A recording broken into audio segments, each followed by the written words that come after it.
এটার আসলে কোনো স্পষ্টতা হাদিসের দলিল আছে নাকি কোনো যদি ব্যাখ্যা থাকে ওটা দিবেন। আর জি, একটা কথা হচ্ছে একটা করে প্রশ্ন নেই। গণতন্ত্র হারাম, এটার কোনো স্পষ্ট দলিল আছে কিনা? গণতন্ত্র কাকে বলে? জনগণের নিয়ম, জনগণের আইন। এটাকে আব্রাহাম লিঙ্কনের ভাষায় democracy is a government of the people, by the people, for the people. জনগণের জন্য, জনগণের জন্য, জনগণের দ্বারা, জনগণের সরকার, যাকে আমরা আরো বলতে পারি জনগণের আইন। অধিকাংশ জনগণ যেই দিকে, আইন সেই দিকে।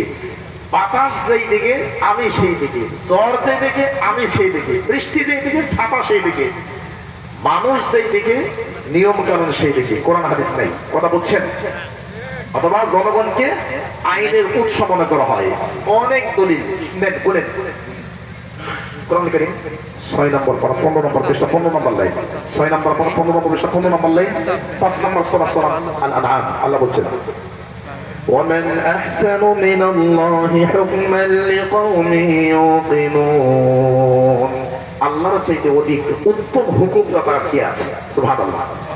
8 নম্বর পারা 16 নম্বর পৃষ্ঠা, আলা লাহুল খালক ওয়াল আমর। সৃষ্টি যার, আইন কার? আল্লাহ। 12 নম্বর পারা 19 নম্বর পৃষ্ঠা, আলা লাহুল খালক ওয়াল আমর। সৃষ্টি আমার, বিধান কার? আমি আল্লাহ। সুবহানাল্লাহ। 24 নম্বর পারা 7 নম্বর পৃষ্ঠা, আল্লাহ বলেন ওয়াল হুকমু লিল্লাহিল আলিয়্যিল কারীম। বিধান কার? আল্লাহ। 30 নম্বর 16 নম্বর পৃষ্ঠা, আলাইসাল্লাহু বিহাকামিল হাকিমিন। আল্লাহ কি সকল হাকিমদের হাকিম নন? 6 নম্বর পারা 14 নম্বর পৃষ্ঠা, 6 নম্বর পারা 15 নম্বর পৃষ্ঠা। অসংখ্য আয়াতের মাধ্যমে প্রমাণিত হয় বহু দিক থেকে গণতন্ত্র হারাম। আর একটা দিক শুধু বললাম, কয়টা দিক? যে খিলাফত যদি একমাত্রই রাষ্ট্র ব্যবস্থার হয়ে থাকে, তাহলে আমরা জানি খুলাফায়ে রাশিদিনের পরে ইসলামের যতগুলা ছিল প্রত্যেকটা রাজতন্ত্র ছিল। তো সেই এবং কি মুসলিম বিশ্বের বেশিরভাগ সম্প্রসারণ হয়েছে ওই রাজতন্ত্রের সময়। তো সেক্ষেত্রে এই বিষয়টা কিভাবে? জি না, খেলাফত লম্বা সময় ধরে খেলাফত ছিল। রাসূল সাল্লাল্লাহু আলাইহি ওয়াসাল্লাম বলেছেন খেলাফত মিন বাদি 30 সানা। আমার পরে, নবীর পরে খেলাফত ছিল কয় বছর? 30 বছর, চারজন খলিফা। এরপরে খেলাফত, ওটাও খেলাফত ছিল উমাইয়া খেলাফত, প্রায় 90 থেকে 93 বছর। আব্বাসের খেলাফত 516-17 বছর, প্রায় 500 প্লাস। এরপরে ফাতিমীর খেলাফত, উমাইয়া খেলাফত, লম্বা সময় খেলাফত ছিল। এবং বলা হয়ে থাকে এটা হলো 2025, 1924 সাল পর্যন্ত। কত? 1924 সাল পর্যন্ত পৃথিবীর কোন না কোন দেশে খেলাফত ছিল। আল্লাহু আ'লাম। সুতরাং রাজতন্ত্র যদিও বলেন, রাজতন্ত্র গণতন্ত্রের চাইতে অনেক দিক থেকে ভালো। রাজতন্ত্র কি গণতন্ত্রের চাইতে অনেক দিক থেকে ভালো? আপনি খোঁজ নিয়ে দেখেন, যে দেশে রাজতন্ত্র আছে, অধিকারের জন্য কেউ কারো, আমার গাড়িতে আপনি ঠিক মারলেন কেন? আমার দোকানে আপনি ককটেল মারলেন কেন? পাপ করছে মুরব্বী, মারলেন আমারে, বুঝেন নেই? একজনে পাপ করছে, সবাই কষ্ট দিচ্ছে, আছে না নেই? এগুলো অন্যায়। আগুন দিয়ে পুড়িয়ে মারা অন্যায়। সহিহ বুখারী 3016 নম্বর হাদিস, সহিহ বুখারী 3019 নম্বর হাদিস, সহিহ বুখারী 3321 নম্বর হাদিস, সহিহ বুখারী 2365 নম্বর হাদিস, আবু দাউদ 1395 নম্বর হাদিস, আবু দাউদ 1399 নম্বর হাদিস। বেশি বসে দেব না, 9-10 কিলো বেজে গেছে। আল্লাহ পাচ্ছে না, এটা লাস্ট। জি,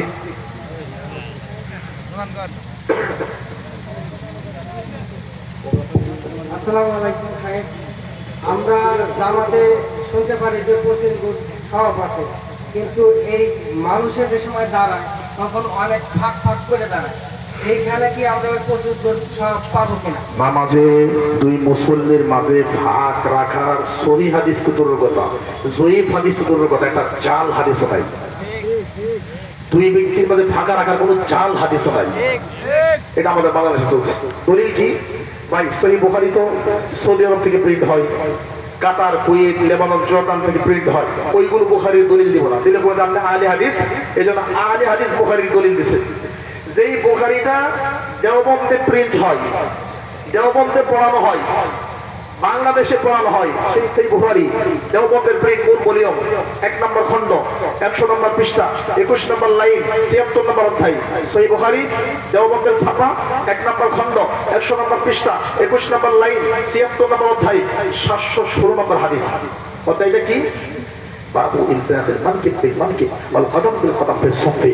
সালাতে পায়ে পা, কাঁধে কাঁধ লাগায় নামাজ পড়া। দাঁড়াও, হাদিসটা কি? নু'মান বিন বাশির বলেন রাআইতুর রাজুলা মিন্না ইউলজিকু কা'বাহু বিকা'বি সাহিবিহি ওয়া কাদামাহু বিকাদামিহি। নবীর যুগে আমরা সাহাবীদেরকে দেখেছি একজন আরেকজনের পায়ে পা কাঁধে কাঁধ লাগিয়ে দাঁড়িয়েছেন, সুবহানাল্লাহ। তাহলে দলিল পাইছেন।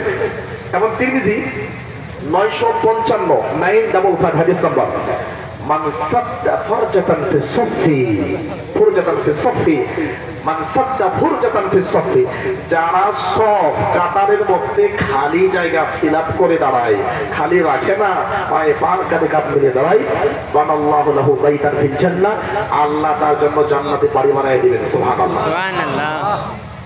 না না, প্রশ্ন আমাদের টাইম দিয়েছে, টাইম শেষ, এর চেয়ে বেশি বলেন বলেন বলেন। আচ্ছা টাইম লাগবে, আপনি বলেন, লাগবে না রাখেন, বলেন আপনি বলেন।